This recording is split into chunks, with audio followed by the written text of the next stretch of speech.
Tulips. On the surface, tulips seem like merely another flower, a perennial that grows from a bulb. The first hint of the true exotic meaning of the tulip lies in its name. The word tulip derives from the Turkish word tulbent, or turban.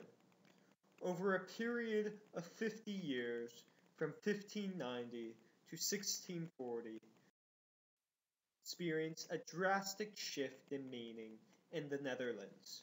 Beginning as a mere novelty, they rapidly transformed into a commodity over which fortunes were won and lost, and then back into a decorative flower, albeit a flower with a cautionary tale. Tulips were first spread throughout the Netherlands by a group of horticulturalists led by the botanist Carolus Clusius. Tulip bulbs were among many of the new plants being brought to the Netherlands from the east and were valued for their exoticism and rarity.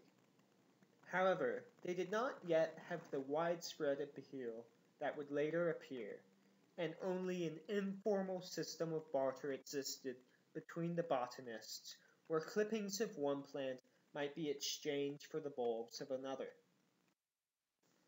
However, tulips, unlike other plants, would gain mainstream appeal over time and become much more than a botanical novelty, serving as an indicator of conspicuous consumption. By 1635, tulips could command up to 5,500 florins, or over $76,000 today. Why did the tulip, which has little intrinsic value, become so valuable? Part of the reason lies in the tulip's properties. Bulbs are highly durable and take 7 to 12 years to flower. Each year, a tulip may produce from 1 to 2 bulbs. However, the most highly sought-after tulips were affected by a plant virus, which, while producing vivid colors, also reduced the fertility of the bulbs. Thus, the tulips could be a long-term investment due to its durability, but scarcity also existed in the market. Tulips also had an aesthetic value that the Dutch collectors appreciated, as tulips were strikingly different from other flowers, with new variants constantly developed. They also lent an air of exoticism, as tulips were widely common at the court of the Ottoman Empire.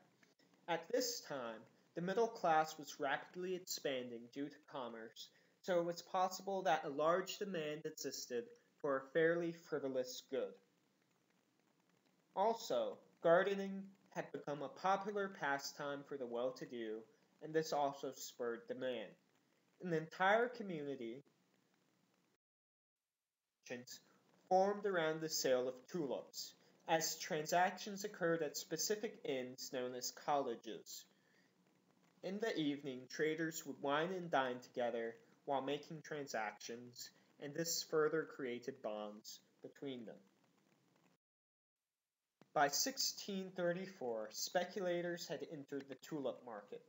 Once again, the meaning of the tulip changed, as they were no longer valued solely by private collectors for their beauty. Instead, a future market for the tulip bulbs arose, with contracts for bulbs that had yet to mature being sold. These contracts required far less capital to enter, and no bulbs actually changed hands at the time of the transaction. This made them much more accessible to poorer merchants who saw the tulip not as an attractive flower, but as a risky means of potentially making a large sum of money. And this in turn caused the prices of the tulips to escalate.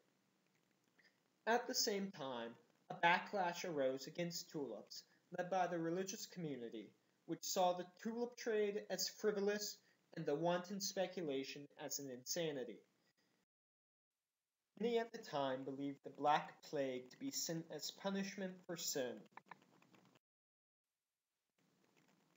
and tulips quickly became synonymous for both sin and stupidity in widely published pamphlets that satirized the trade. However, the trade continued as the merchants wielded considerable influence in government, and no sumptuary laws against the trade were ever passed. However, the religious community would seemingly be vindicated in its beliefs, as in 1636 a group of speculators began to sell their tulips, causing a free fall in price which rendered many tulips worthless overnight. Private collectors still valued their intrinsic beauty and paid large sums of money, although never again at the speculative prices. Eventually, though, tulips would lose their social cachet as collectors turned to new exotics such as the water hyacinth. Over time, the meaning of the tulip has shifted from an exotic cultivar to a high status item to an economic commodity to an object of ridicule, and finally today, where tulips are merely another pretty flower, albeit one that remains highly popular in the Netherlands and around the world.